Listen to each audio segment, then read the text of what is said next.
গুরুদেবায় নমো কৃষ্ণ গুরুদেবায় রবিদেব নন্দনায় সদ্গুরু বন্দে জগদ্গুরুম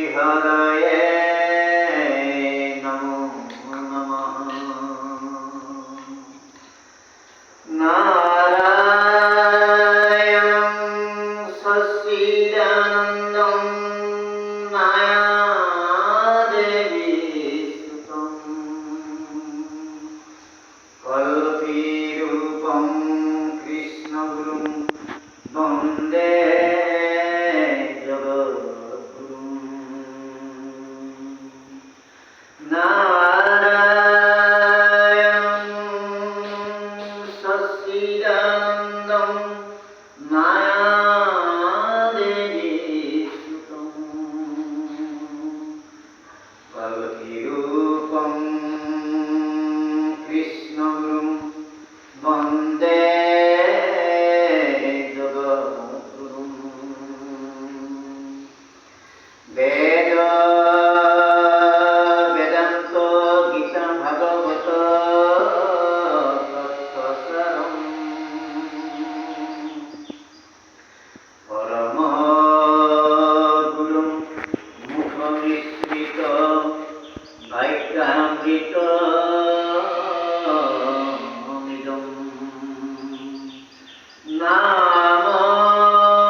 কল্কিরূপং নরোত্তমং সদ্গুরুম বন্দে পরমগুরু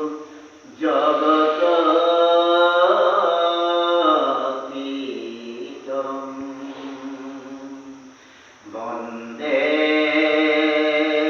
জগৎগুরুম পরমগুরুম জগৎপিতরম বন্দে পরমগুরু জগৎপিতরম।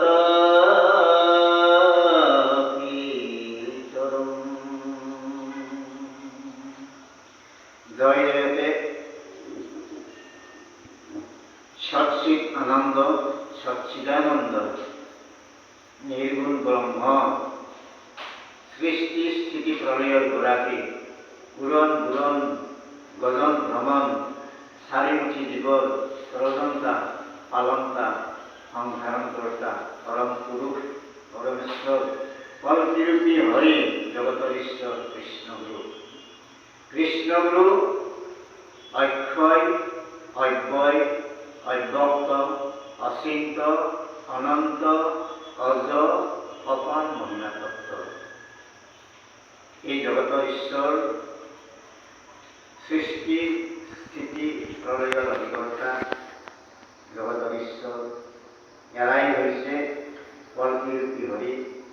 আজিৰ অনুষ্ঠানৰ আগমুহূৰ্তত সেই পৰম গুৰু পৰমেশ্বৰ পৰম আনন্দময় পৰম ৰসময় পৰম কৃপাময় কল্পিৰূপী জগতৰ ঈশ্বৰ কৃষ্ণগুৰুৰ অভয় পদপঙ্কজত আমি তাকে শত সহস্ৰ কোটি প্ৰণিপাত জনাইছোঁ।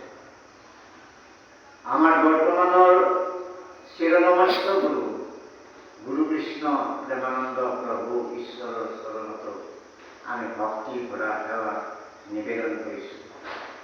আজিৰ এই বৈকুণ্ঠ ভক্ত উপবিষ্ট মোৰ জন্মান্তৰৰ সেৱাস্থলীৰ প্ৰভুসকল আইমাতৃ হ'ব। আটাইৰে চৰণত আমি ৰাখে ভক্তি ভৰা সেৱা নিবেদন কৰিছোঁ। আমি নিমিত্ত হৈ গুৰু ঈশ্বৰৰ বাক্য শিৰগত কৰি, ভকতৰ বাক্য শিৰগত কৰি শ্ৰীমদ ভাগৱত সাৰ পাঠ কৰাৰ কাৰণে আগবাঢ়িছোঁ।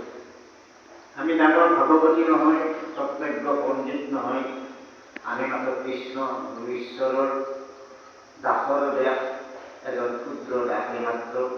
আমাৰ জ্ঞান বুদ্ধি সীমিত, ভাগৱতৰ তত্ত্বৰ মৰ্ম বুজাই দিব পৰা আমাৰ শক্তি নাই। ভগৱন্ত ঈশ্বৰ কৃষ্ণ গুৰুৱে হৃদয়ত থাকি আমাৰ শ্ৰীমুখে যিখিনি ক'বলৈ দিয়ে বা কীৰ্তন বা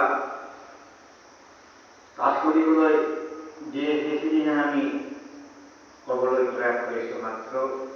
ইয়াৰ আগমুহূৰ্তত আমি গুৰুৰ বিষয়ে যৎপৰোনাস্ত ক'ব লাগে। প্ৰতিটো মুহূৰ্তত আমি গুৰু স্তুতি কৰিব লাগে। প্ৰতিটো ক্ষণতে অকল ভাগৱত পাঠতে গুৰু স্তুতি নহয়, প্ৰতিটো মুহূৰ্ততে, খাওঁতে, লওঁতে, উঠোতে, বহোতে, শুৱোতে, প্ৰতিটো ক্ষণতে য'ত যাওঁ তাতেই আমি গুৰুৰ কথা স্মৰণ কৰিব লাগে, ভক্তি কৰিব লাগে, গুৰুৰ কথা ক'ব লাগে, গুৰুৰ কথাই শ্ৰদ্ধা কৰিব লাগে, স্মৰণ কৰিব লাগে অন্তৰত। আজিৰ এই অনুষ্ঠানৰ আগমুহূৰ্তত আমি যৎপৰোনাস্তি গুৰুৰ বিষয়ে ক'বলৈ লৈছোঁ। আমি প্ৰত্যেকেই জানো যে গুৰু মানে আমাৰ ৰূপতে পোহৰ বুলি কৈছে। অকল সেই শব্দ দুটাতেই গুৰু শব্দৰ অৰ্থ হৈ নাযায়। গুৰু শব্দৰ অৰ্থ ব্যাপক, বিস্তৃত। গুৰু মানে এন্ধাৰ, যদিও এন্ধাৰটো কাক কৈছে? যিটো মনৰ অজ্ঞানতা দিয়া, মনৰ অজ্ঞানতা, কলুষতা, কপটতা, এই অজ্ঞানতা আঁতৰাই জ্ঞানস্বৰূপ যিটো পোহৰ, সেই পোহৰৰ ফালে যিজন পুৰুষ শ্ৰেষ্ঠই লৈ যাব পাৰে, সেইজনে হৈছে গুৰু। গুৰুৱে অজ্ঞানতা নাশ কৰি জীৱক সমস্ত জ্ঞানৰ সন্ধান দিয়ে, সত্যপথৰ সন্ধান দিয়ে। গুৰুৱে এবিধ ছাতিৰ নিচিনা। ছাতি এগছি এটি এন্ধাৰ কোঠাত সোমাই দিলে, যেতিয়া এন্ধাৰ কোঠাত পোহৰাই তোলে, ফটফটীয়াকৈ এন্ধাৰত থকা সমস্ত বস্তু ফটফটীয়া পোহৰত দেখিবলৈ পোৱা যায়। ঠিক তদ্ৰূপ গুৰু কেনেকুৱা বস্তু? গুৰুৱে সমস্ত এন্ধাৰ স্বৰূপ অজ্ঞানতাবিলাক, জীৱৰ অজ্ঞানতাবিলাক দূৰ কৰি পোহৰ স্বৰূপ সেই জ্ঞানলৈ ফালে লৈ যায়। সেই যে জ্ঞান পিপাসু মানৱ মনৰ সমস্ত অজ্ঞানতা গুৰুৱে নাশ কৰে। গুৰু জগতৰ আনন্দ, জগতৰ নিত্যানন্দ, পৰম গুৰু কৃষ্ণ গুৰু ঈশ্বৰৰ চৰণ স্পৰ্শ কৰা মাত্ৰেই কুবুদ্ধি লুপ্ত হৈ কুবুদ্ধি সম্পন্ন নিৰ্মল চিত্ত লাভ হয়। সেইকাৰণে মানৱ জীৱনত সমস্তকে গুৰুৰ প্ৰয়োজন। ভাগৱতৰ তত্ত্বমৰ্ম বুজিবলৈ হ'লে, ঈশ্বৰক লাভ কৰিবলৈ হ'লে আমি সদ্গুৰুৰ একান্ত প্ৰয়োজন, সদ্গুৰুৰ একান্ত প্ৰয়োজন। মানে ঈশ্বৰক গুৰু অবিহনে আমি চিনিব নোৱাৰোঁ, লাভ কৰিব নোৱাৰোঁ। গুৰুৱে ঈশ্বৰক চিনাকি কৰি দিব। গুৰু মন্ত্ৰ জপ কৰি একান্ত চিত্তে হৃদয়ত নাম জপ কৰিলে অন্তৰৰ কপটতা, অন্তৰৰ মলিনতা, কৰ্মৰ জড়তা, মনৰ অজ্ঞানতাবিলাক নাশ কৰি শুদ্ধ মনৰ গৰাকী কৰি তোলে গুৰু ঈশ্বৰে। গতিকে গুৰুক লাভ কৰিলে সমস্ত অজ্ঞানতা দূৰ হৈ সত্য বস্তুৰ সন্ধান দিব পাৰে।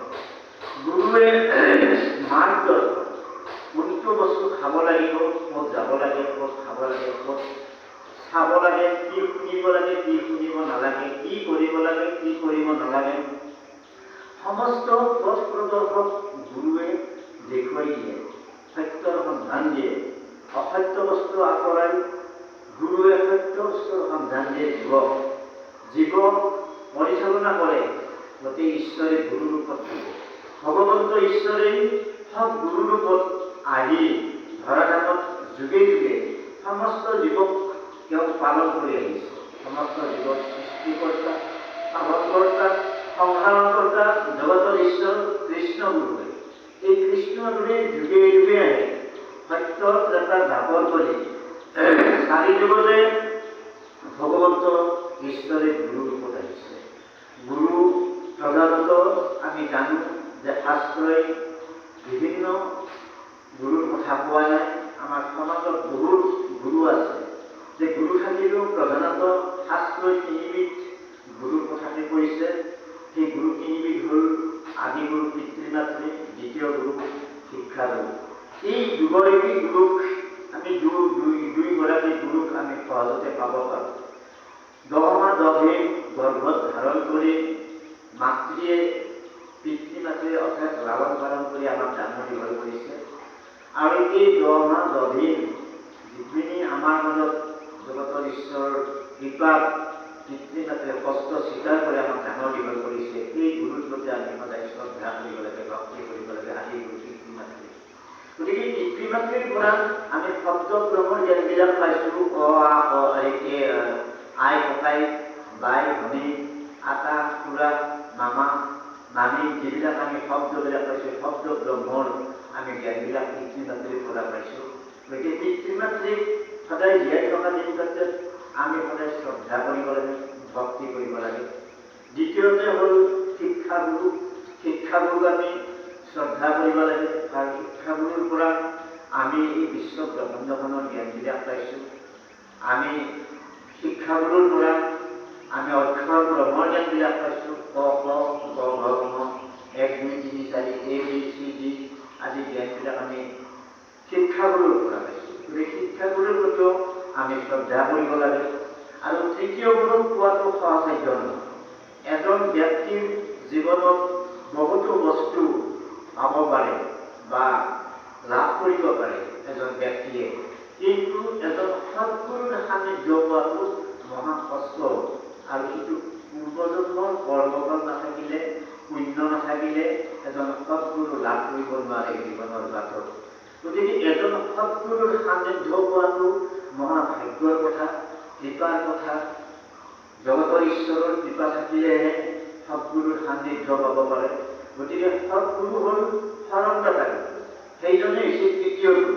আৰু সেই তৃতীয় গুৰু জগতৰ ঈশ্বৰ নিজে গুৰু ৰূপত আহে।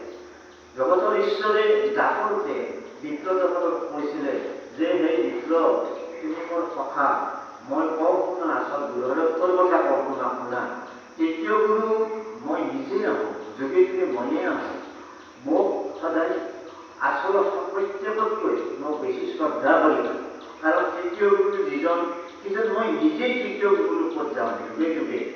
গতিকে তৃতীয় গুৰুজন স্বপ্ন নৰকত ধৰি আহে যুগে যুগে। সেইকাৰণে কৈছিল, দাপৰক কৈছিলে, আমাৰ জগতৰ ঈশ্বৰ কৃষ্ণই কৈছিলে, বিপ্ৰদামোদৰক কৈছিলে, ভাগৱতৰ দশমত কৈছে, অ তৃতীয় গুৰুক দিবে নাহি কেও পাম, অ ব্ৰহ্ম বিদ্যা